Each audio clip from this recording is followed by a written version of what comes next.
Yo, yo, yo, what is good, my fellow wrestling fans across the world? Welcome to a brand new week, and welcome to a post Elimination Chamber edition of what we like to call the Clash of Champions, where we dive headfirst into all the storylines, controversies, personalities, and everything in between that center around this world we know and love as professional wrestling. For better or worse, I'm your host, the vegan you believe in, Conscious Kurt, aka Kurt GPT, the moral conscience of America, in the flesh as always.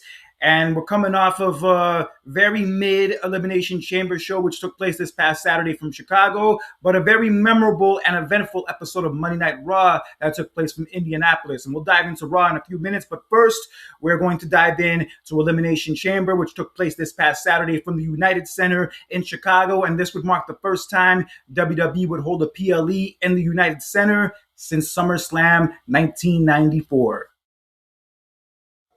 And as great as the Chicago crowds usually are for WWE shows, they're honestly in my top 5 for favorite cities for WWE, for wrestling as a whole.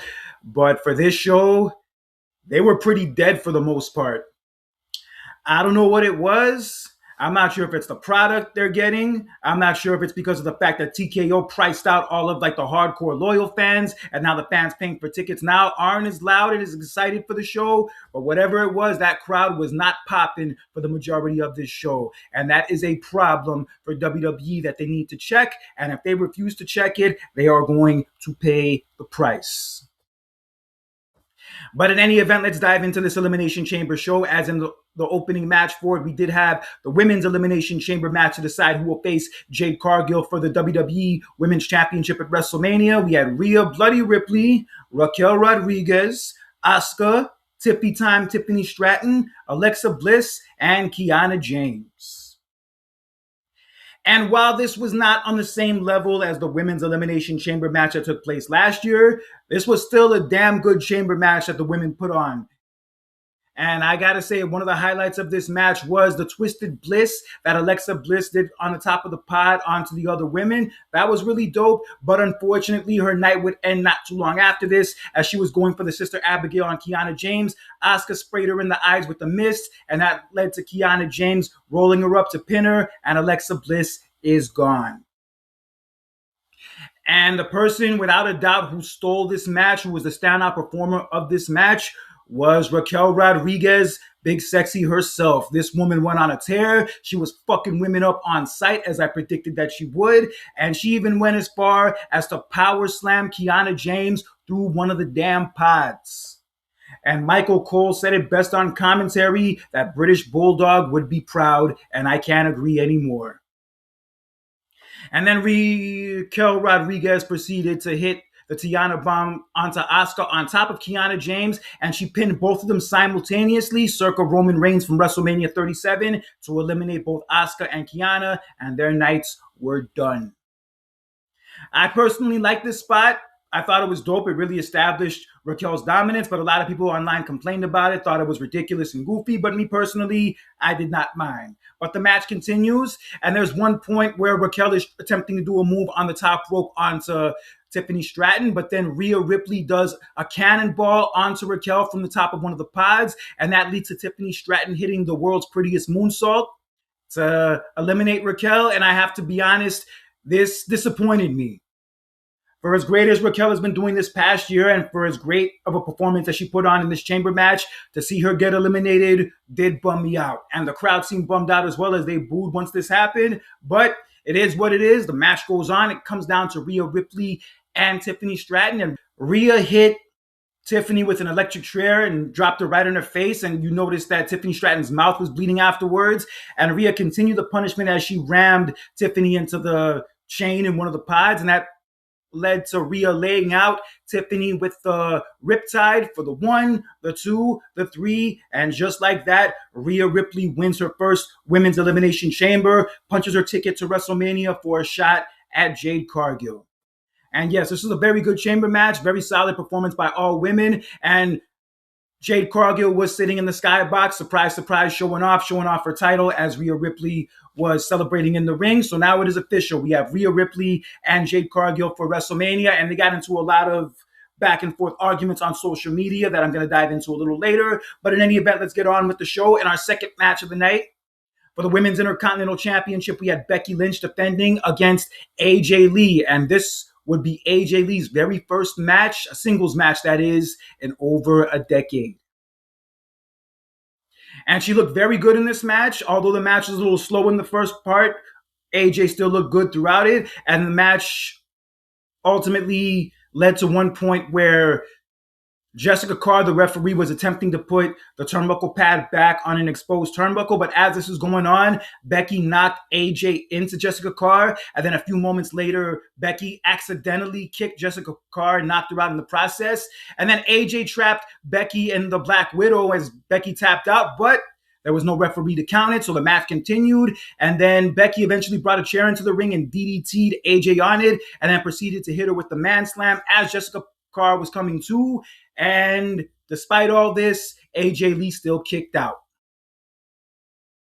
And obviously, Becky was not happy about this. Becky attempted to even knock AJ into the exposed turnbuckle, but Jessica Carr stopped her. And then she attempted a man slam onto AJ, but AJ reversed it and then threw Becky into the exposed turnbuckle and then proceeded to trap her once again in the Black Widow. And this time, AJ got the submission win, got Becky to tap out, and AJ is the Women's Intercontinental Champion for the very first time. The crowd didn't seem very much into it throughout it, except for the final few minutes. The match overall was cool. It was solid, I could say. But after seeing this match play out the way it did, if they don't do it again at WrestleMania, I won't be mad. Because this feud over the last few weeks didn't feel as exciting and feel like it had as much heat as you probably thought it would have. And this match itself was fine, but considering that AJ won just like that, and Becky's issues were more with Jessica Carr after the match as opposed to with AJ, it feels like they might be moving on from this feud, and I'll get into more of the reasons why as we get into our Raw review. But in any event, congratulations to AJ Lee winning her first championship in over a decade, the first time winning the Women's Intercontinental title, and we will see how her title reign goes from here. And for the World Heavyweight Championship, we had AJ Lee's husband, CM Punk, defending his championship against Finn Balor, and a rematch from their great match they had in Ireland a few weeks ago on Raw. And one of the dopest things about this match was CM Punk's entrance. As since they were in the United Center, he did it entrance mirroring the 1990 Chicago Bulls with the song Sirius playing in the arena and the PA announcer for the Chicago Bulls announcing Punk to the ring. And I gotta say, as a basketball head, this was so dope to see. Yeah, especially if you love those 90 Chicago Bulls teams, and also that song Sirius, as much as like it fit the vibe of their entrances perfectly, it really fit the vibe of CM Punk perfectly in this match going into it. And funny enough, that was also the theme song of Ricky the Dragon Steamboat when he was in WWE. And funny enough, it was also his birthday on the same day. So chances are Punk probably knew all that, and he did all this to connect to Steamboat as well as the Bulls. But in any event, the match happens. The match is pretty good. Punk hits Finn Balor with the GTS, but Finn falls outside of the ring. And then Punk is trying to continue attacking Balor, but Balor rebounds and knocks him down with the sling blade and then drop kicks him through the timekeeper's area. That was gnarly. That drop kick through the damn timekeeper's area was gnarly as hell. So the match continues. Finn attempts to do a coup de grace, but Punk catches him and traps him in the sharpshooter.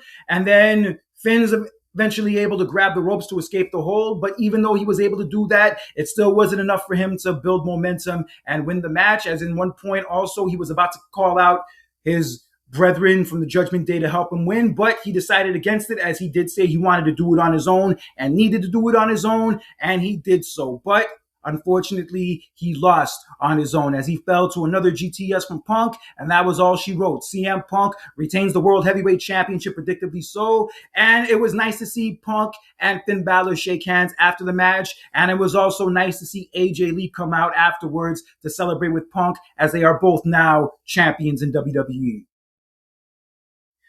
Good match. Like I said, not as good as their match last month on Raw in Ireland, but it was still a solid match overall. But the one thing that did hurt this match, I will admit, was how predictable it was. Because nobody in their right freaking mind thought that Finn Balor was going to beat CM Punk for the championship 7 weeks before WrestleMania, after they already had that great segment between Punk and Roman Reigns on Raw a few weeks ago. Nobody in their right mind thought that Finn Balor was going to win here, and he did not. But regardless of that, this was still a solid match. It was a solid feud for Punk to kill time until Roman eventually came back. So it all worked out that way. And I did like the pictures I did see on social media afterwards of CM Punk having the World Heavyweight title around his upper chest and the Women's Intercontinental title from AJ covering his dick. That was actually pretty funny. Circa Shawn Michaels from Playgirl magazine. But yeah, that was some funny shit. So yeah, CM Punk is still your World Heavyweight champion. And before the main event, we had a segment where the person from the crate would be revealed. The crate we've been seeing on WWE TV the last few weeks. Kind of some gobbledygooker, egg hatching vibes from back in the day. So I wasn't really too excited about this. I wasn't expecting much from this at all. And coming out of the crate was none other than recent defectee from AEW, Danhausen. Danhausen comes out with a bunch of girls dressed up as Danhausen, gets a nice little ovation. He comes out. He gives Michael Cole oddly a jar of teeth, then gets in the ring, the lights go out, and Danhausen's gone. And the crowd boos. Yeah, weird that they wasted time on this show for this. Although I like Danhausen, it was a little weird that they dedicated a whole segment to this whole thing, and then the dude just disappears. But it is what it is. Danhausen is now a part of WWE. We'll see how he fits in from there. But the vibe I'm getting so far is he's more of a comedy act, kind of like R-Truth than anything else. But if he's happier in WWE and he's having a better situation there, more power to him. And on to the main events.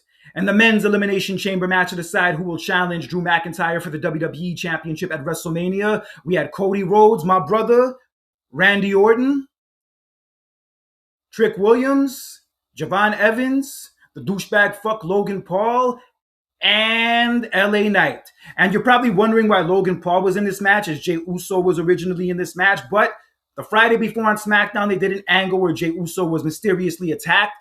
These damn mysterious attacks in WWE never end. They got to get their security in check, but that's another story for another time. So yeah, Jey Uso was attacked, taken out on a stretcher. So Logan Paul beat Jacob Fatu that same night to win the final spot in the chamber. So that's why he was in the match. So we have the match, and I'm not going to lie, the entrances for this match were as long as the damn match itself. I can definitely see why the crowd isn't as into these shows anymore, these PLEs, also the weekly television shows anymore, because they have so much downtime in between every match. It's ridiculous.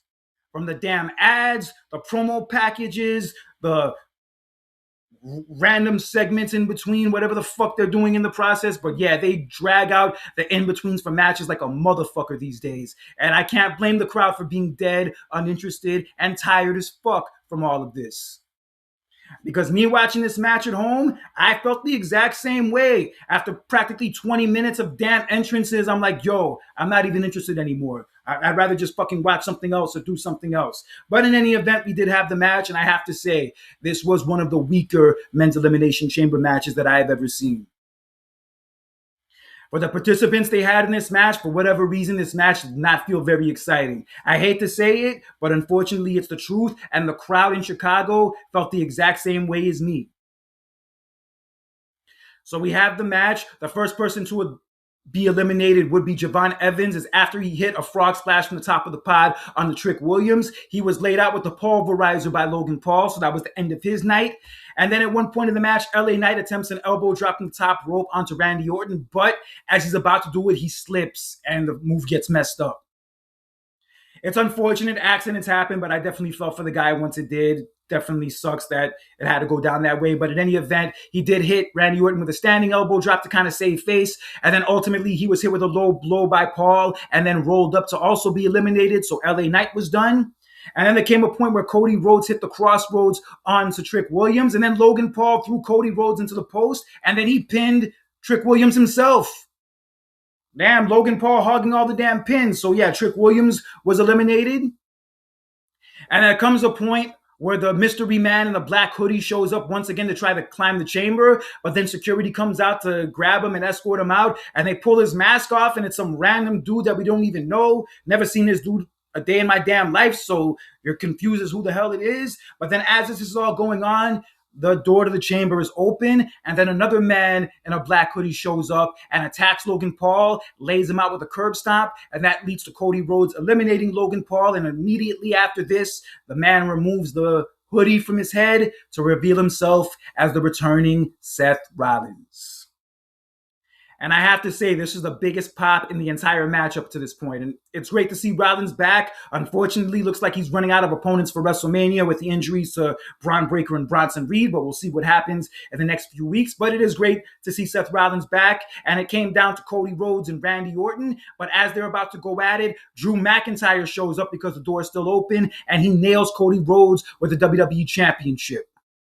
And then he proceeds to attack Cody Rhodes some more until Randy Orton lays out Drew McIntyre with an RKO. And then Cody follows this with the crossroads onto Drew McIntyre. And then immediately after this, Randy lays out Cody with an RKO himself to get the 1, the 2, the 3, and Randy Orton punches his ticket to WrestleMania and wins the Elimination Chamber.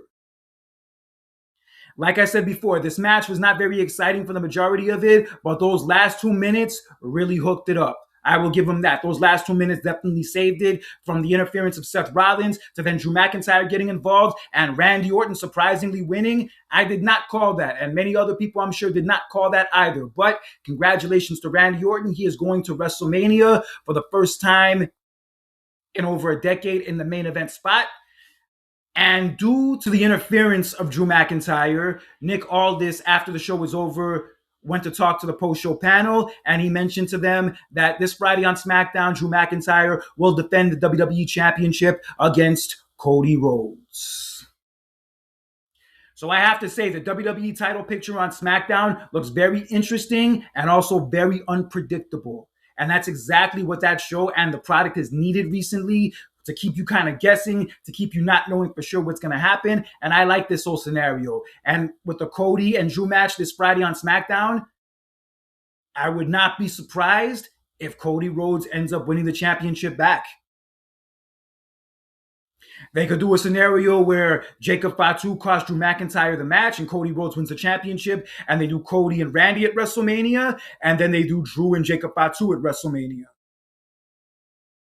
Or Drew McIntyre could end up retaining the championship, and it could end up doing a multi-person match involving Randy Orton, Cody Rhodes, Jacob Fatu. Possibly they could throw Sami Zayn in there. Who knows? But either of those scenarios, I don't mind.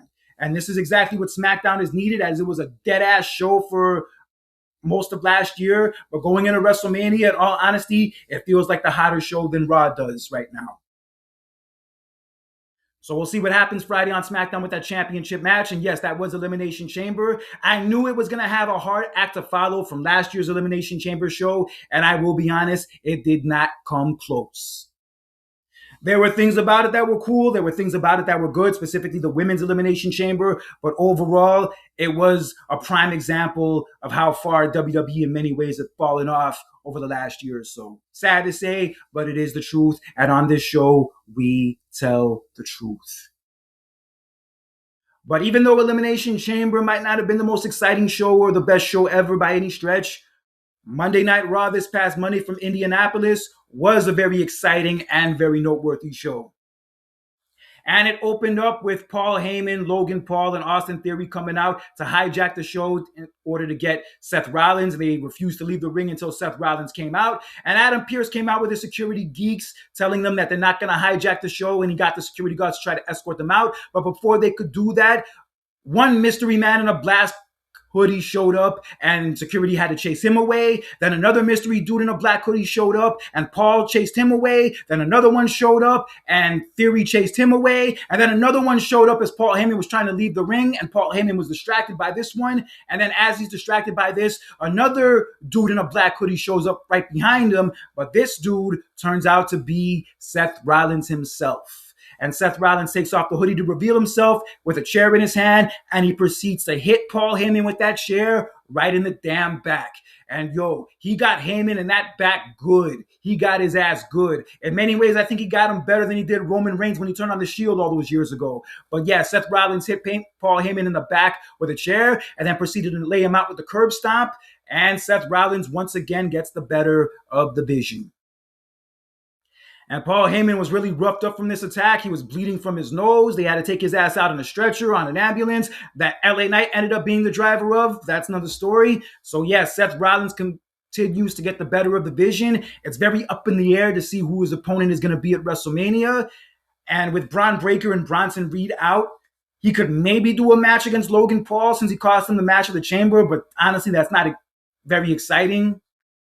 And him and Austin Theory is also not exciting either. The only person I could see him wrestling at WrestleMania that would have that much of a marquee appeal, considering this person's ties to Paul Heyman, I would have to say Brock Lesnar. It's not an ideal match. I would prefer Rollins to go against Braun Breaker or Bronson Reed, but those don't look like possibilities at the moment. So if there's any match that would be marquee level, that would make sense storyline-wise, it would be Seth Rollins and Brock Lesnar. Will they do it? Will they not do it? That remains to be seen, but it's at least nice to have Seth Rollins back. And one of the best matches of the night took place right after this as we had Gunther go one-on-one with Dragon Lee. But before the match even started, Dragon Lee attacked Gunther from behind as he was making his entrance. And Gunther, I kid you not, hit Dragon Lee with one of the nastiest backdrops you will ever see on top of the exposed mat in the timekeeper's area. Ooh. That was a nasty spot if I've ever seen one. And he's hitting him with multiple power bombs, like on the apron. He hits him with a power bomb on top of the announce table. And then he's like not through with Dragon Lee. He could even get him counted out, but he decides to break the count and attack him some more outside the ring. And he attempts a power bomb, but then Dragon Lee reverses it into a sunset flip. So Dragon Lee's in the fight. He battles back. He even knocks Gunther down with a clothesline. But then eventually Gunther traps him in the sleeper, rips his mask off in the process, and then gets him down on the floor to cinch it in a little more until Dragon Lee taps out and Gunther, predictably so, wins the match. But the thing is, with Gunther right now, it's very up in the air with his WrestleMania plans right now. For the man who retired John Cena, retired AJ Styles, and retired Goldberg in the last year, you would think they would have something big planned for him for WrestleMania. And with 7 weeks away until Mania, it does not feel like they have any plans for him at all. Hopefully that will change in the coming weeks. And if he doesn't end up facing Brock Lesnar and Brock Lesnar ends up facing Seth Rollins at WrestleMania, the only person I could see Gunther going against at Mania that would be appealing is Obafemi. I have to be honest with you. Other than Obafemi, yeah, there's nobody else on the roster right now that would have that appealing of a match with Gunther at WrestleMania. And if it's anybody other than him or possibly Brock Lesnar, that I hate to say it, any match Gunther has at WrestleMania this year will be basically throwaway. But in any event, we did have the new Women's Intercontinental Champion, AJ Lee, bless us with her presence. She came out to cut a promo, and she mentioned that it looks like her issues with Becky Lynch are in the rear view, and that now that Becky's behind her, WrestleMania is ahead of her. And she said that she couldn't wait to get her hands on the other women in the locker room that she hasn't faced yet. And she also said that they probably can't wait to get their hands on her either. And she put up the title and said that the next time she comes into that ring, she will be defending it. And if they want her, to come and get her. And that led to an announcement later in the night for a gauntlet match taking place next week on Raw between Bayley, Lyra Valkyria, Io Sky, Raquel Rodriguez, Asuka, and Ivy Nile. And the winner gets a shot at AJ Lee's Women's IC title. And there's still a chance they could do AJ and Becky again at WrestleMania because I feel like Becky needs to get her win back after how many times AJ got the better of her. But if they don't go in that direction and they do another match with AJ instead at WrestleMania, I'm not mad. Because realistically, since AJ came back, the only person she's feuded with the entire time has been Becky. So it will be refreshing to see her feud with new people, like maybe Io Sky, maybe Raquel Rodriguez, especially considering their size difference. Bayley, Lyra, yeah, those would be cool matches to watch, but only time will tell. So we'll see what happens in that gauntlet match this coming Monday on Raw. And for the Intercontinental Championship, we had the chicken tender slut, Dominik Mysterio, defending his title against Penta. And before the match, he was backstage with the rest of the Judgment Day crew, and they ran into Danhausen. And Dominik talked shit to Danhausen, was running his mouth to him, and Danhausen put a curse on him. On some hocus pocus type shit, but that would play into the finish of the match. As we had the match was a good match between Penta and Dominik. And there comes one point in the match where the referee is occupied with Penta. And then Dominik asked Jade McDonough to get the timekeeper's hammer to use as a weapon. But as JD is getting the weapon, Finn Balor stops him and tells him straight up that Dominik needs to win this match on his own. So Dominik is obviously distracted by this, and this distraction leads to Dominik getting laid out with the Mexican Destroyer by Penta, and Penta picks up the win and wins his very first title in WWE, that being the Intercontinental title. I was really happy for Penta. I'm glad he won. It's been a long time coming ever since he joined the company last year, and he's had many title shots ever since he started in WWE that he hasn't gotten the job done in. So in many ways, this was his last chance to win, and in that sense, I'm glad that he did. But at the same time, I'm kind of feeling like Dominik should have lost the Intercontinental title for the long reign he's had to Finn Balor. Especially when you consider Dominik pinned Finn Balor in that fatal four-way at WrestleMania last year to win the title in the first place, and how long they've been teasing this whole feud between the two of them, which it looks like they're finally going to pull the trigger on now. I kind of feel like it would have meant more if Finn Balor had beaten him for the title at WrestleMania. But it is what it is. Penta won the title. And now we're going to see Finn Balor and Dominik Mysterio finally feud after they've been teasing it for so damn long. Because it's time now. They can't hold this off any longer. They can't stretch this out any longer. And it's time for these two to throw the fuck down. And I think they finally are going to. And in the main event segment of the night, we had Roman Reigns making his first appearance on Raw since that heated segment that he had with CM Punk right after the Royal Rumble. And before Roman Reigns could even get a word out, he was interrupted by Punk himself. Surprise, surprise. And then the two of them are getting into it. They're going back and forth. And then it really heats up when Roman mentions the fact that they didn't bring Punk back to be the champion. They brought him back to appeal to the 30 and 40-year-old virgins who live at their parents' house. They brought him back to sell some merchandise, and they brought him back to pop a crowd in Chicago every now and then. But they did not bring him back to become the champion and be the champion because he's not meant for that spot. And he talked about how his cousins tell him that Punk bitches and moans backstage all the time, every chance he gets.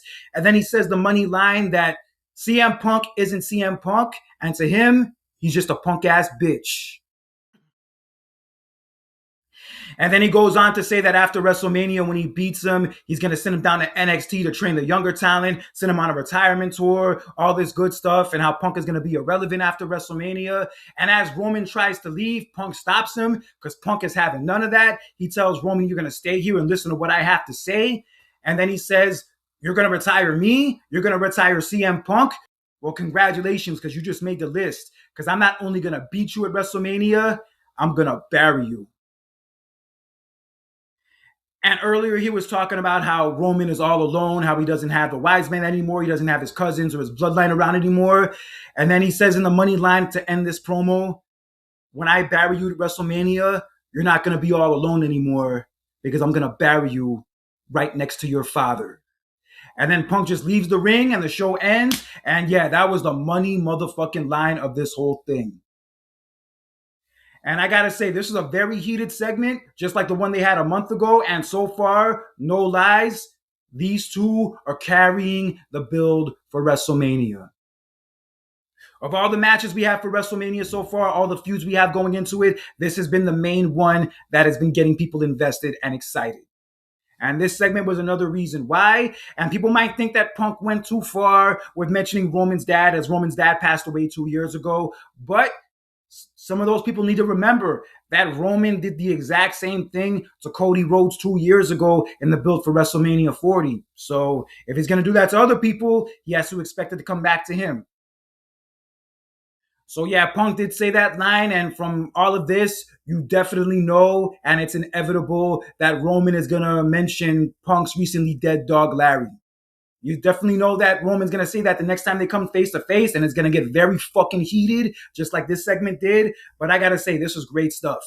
Overall, Raw was a thumbs up show. Definitely one of the better Raws I've seen in a while. Much better than the dog shit Raw we had last week. And yeah, Raw was definitely a lot better than Elimination Chamber was, and did more to get you excited for WrestleMania than most of the shows have been doing recently.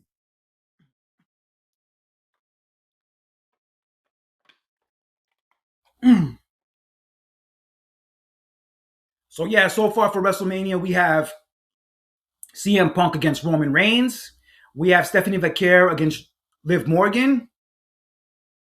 And we officially have Jade Cargill against Rhea Ripley. And ever since Elimination Chamber, these two have been getting into a heated and very ugly back and forth on social media. After Rhea Ripley won the Elimination Chamber, she put up a post saying that she's that bitch. And then Jade Cargill put up a response saying, no, you're not that bitch. You're just a backup plan. And then Rhea Ripley said in response, all you seem to do is talk. And that's literally it. And then Jade Cargill sent a response saying, talk? Like the hours you spend talking to creative? And then Rhea Ripley was not happy about this. And in a response on her Instagram post, she put up all black with white letters saying, not having fun, not friends, learn to work, and never lie to defame someone's real human character just to break the fourth wall. And also Chelsea Green and Piper Niven chimed into all this, basically calling out Jade Cargill. Piper Niven had a really funny line saying that she could expose Jade Cargill on social media, but if Jade Cargill's given enough ring time, she can expose herself all on her own.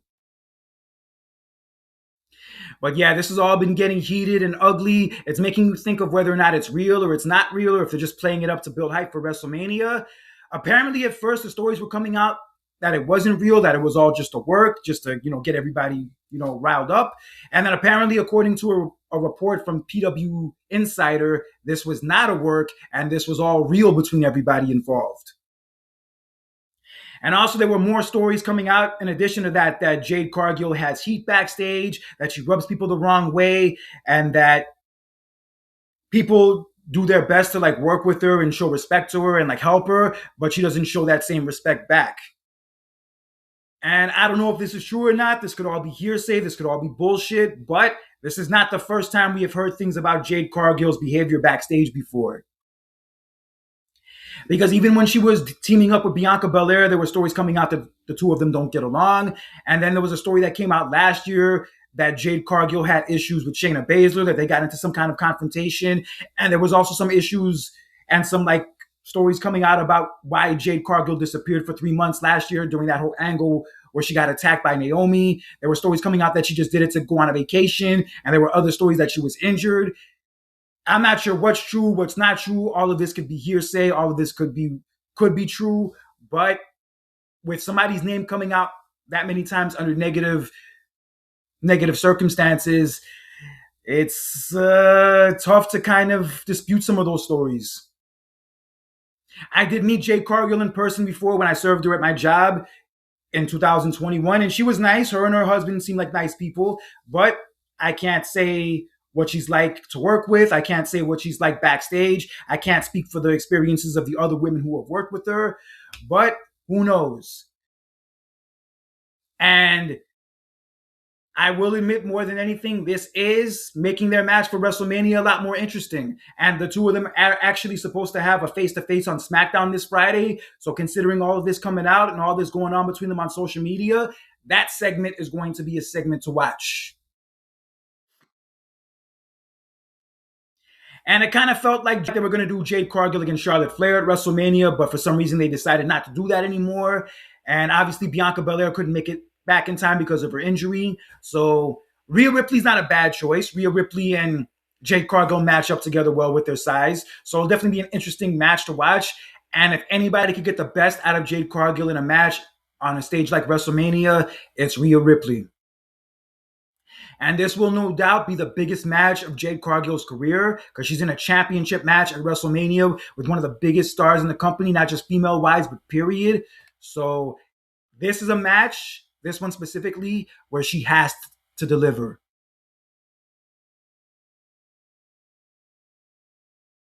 If that match, God forbid, goes bad, if that match doesn't turn out well, then I really don't know what else to say.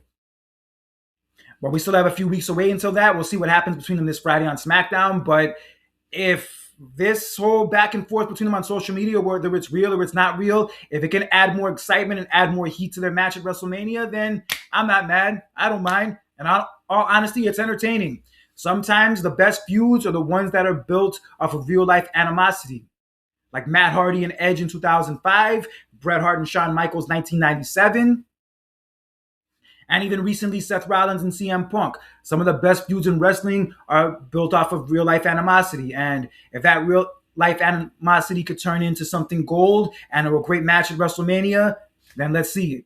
Let's see it play out. All right, guys. Well, that's all the time I have for you today. You guys can follow us on our social media, our Instagram page, Facebook, subscribe to our YouTube channel, subscribe to our Spotify, Spreaker, you name it. Let us know what you think of the show. Leave comments. Let us know what you think. We would love to debate with you guys about these topics in a healthy way, keyword healthy way. So, guys, until next time, take care. Have a great weekend. This is Conscious Kirk with another edition of Clash of Champions. And remember, don't be an asshole and a douchebag in real life or social media, because that toxic bullshit is for the birds. And Nicki Minaj too. Take care.